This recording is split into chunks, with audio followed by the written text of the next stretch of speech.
시편 106편 네 번째로 끝없는 실패, 그러나 끝없는 은혜라는 제목으로 말씀을 나눕니다. 우리가 앞에서는 광야에서의 불순종을 다루었습니다. 그리고 오늘은 가나안 땅에 들어간 이후의 삶을 돌아보고자 합니다.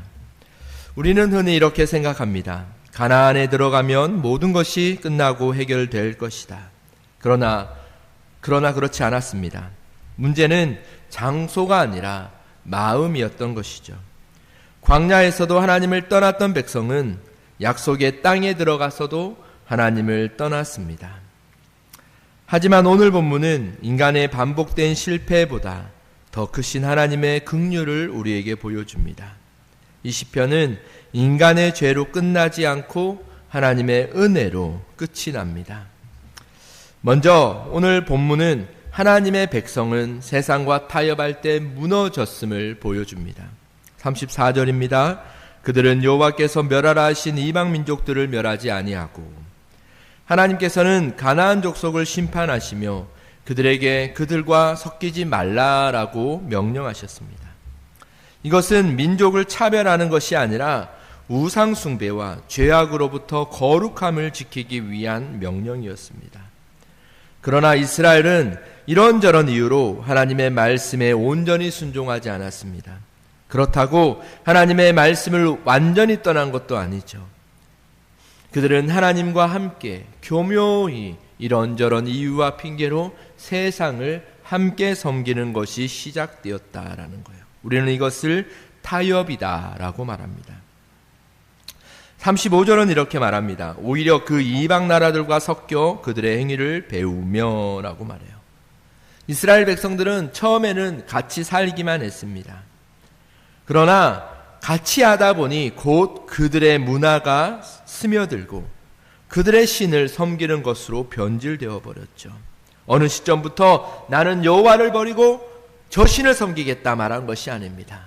여전히 여호와를 섬기는 모양은 있으나 그 중심이 우상을 섬기는 걸로 변질되어 버렸죠. 결국 어떻게 됩니까? 그들이 예배하러 나오나 그 예배 자체가 하나님께 예배한다곤 하나 하나님은 이것이 나를 향한 예배가 아니다 라고 그렇게 말씀하시는 것만큼 변질되어 버리죠. 여러분, 이처럼 죄는 아주 작은 타협에서 시작됩니다. 그런데 이 작은 타협을 깨닫기가 쉽지 않습니다. 그래서 우리는 매일 기도하고 말씀의 나를 비춰보아야 돼요. 이 작은 타협이 아무것도 아닌 것 같지만 작은 구멍이 큰 구멍을 만들어내듯 이 작은 틈이 하나님과 나와의 거리를 멀리 떨어뜨려 봅니다. 나중에서야 그 멀어진 하나님의 관계를 돌이켜보며 왜 이렇게 되었는가라고 돌이켜볼 때에 우리는 그 이유를 찾기 어려워요. 왜? 그 시작은 너무나 작은 거였기 때문이에요. 영적인 것이 이래서 어려운 겁니다. 영적인 것들은 겉으로 표시가 나지 않거든요. 그 작은 틈이 아주 큰 틈을 만들어버리고 결국 우리의 신앙을 점점 바꾸어버리는 계기가 되는 거죠. 오늘날 우리가 살아가는 이 세상도 마찬가지입니다.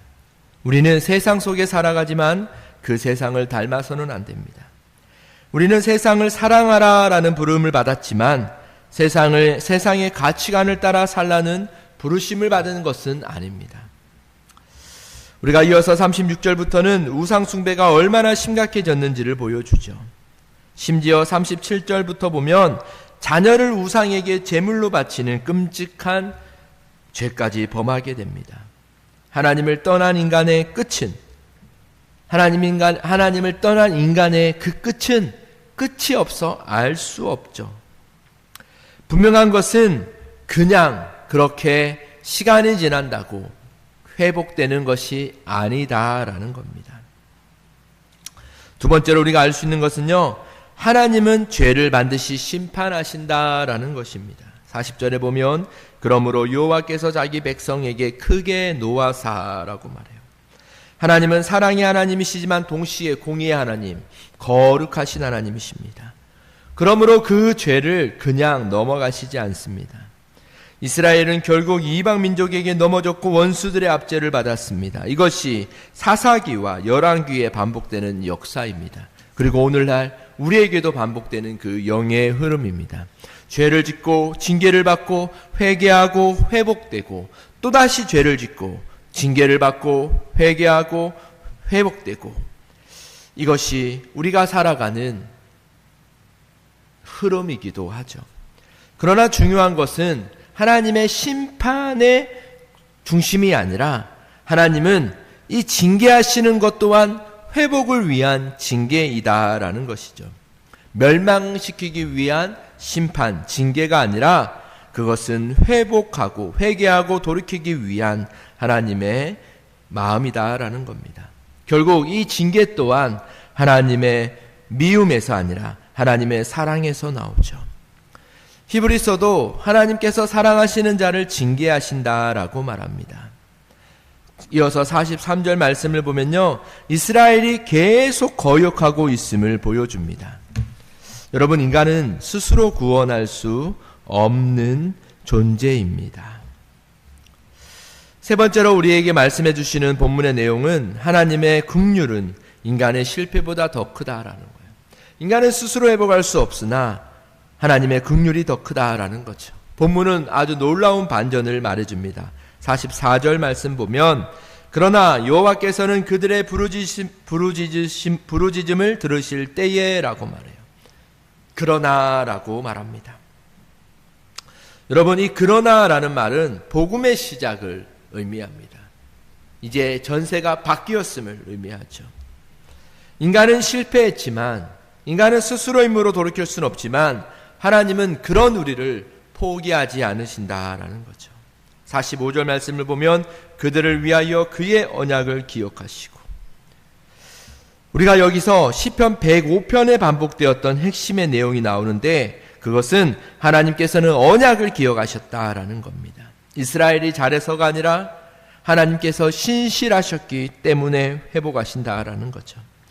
46절은 하나님께서 포로된 곳에서도 긍휼을 입게 하셨다라고 말합니다. 여러분, 이스라엘의 환경은 여전히 어렵습니다. 그런데 하나님의 자비는 그 상황 가운데서도 끊이지 않고 있던 것이죠. 그리고 마지막은 두 절의 기도로 끝이 납니다. 47절 보면 하나님, 우리 하나님 여호와여 우리를 구원하사. 여호와 이스라엘의 하나님을 영원부터 영원까지 찬송할지어다. 여러분, 우리의 기도는 이렇게 흘러갑니다. 시편은 인간의 실패가 아니라 하나님을 찬양하는 것으로 끝이 납니다. 여러분, 이것이 복음입니다. 우리의 마지막은 항상 죄가 아니라 하나님의 은혜로 이어지게 되는 거죠.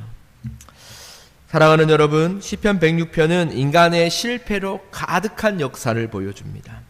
그러나 동시에 하나님의 은혜가 더 가득한 그 모습도 보여줍니다.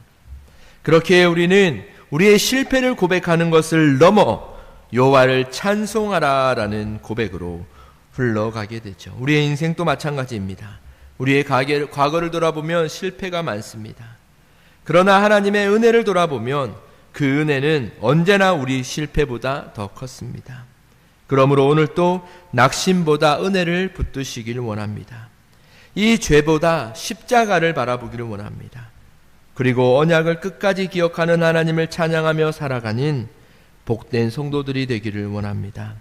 그렇게 오늘 하루 하나님이 함께 하시기를 기도하며 간구하겠습니다. 기도합니다.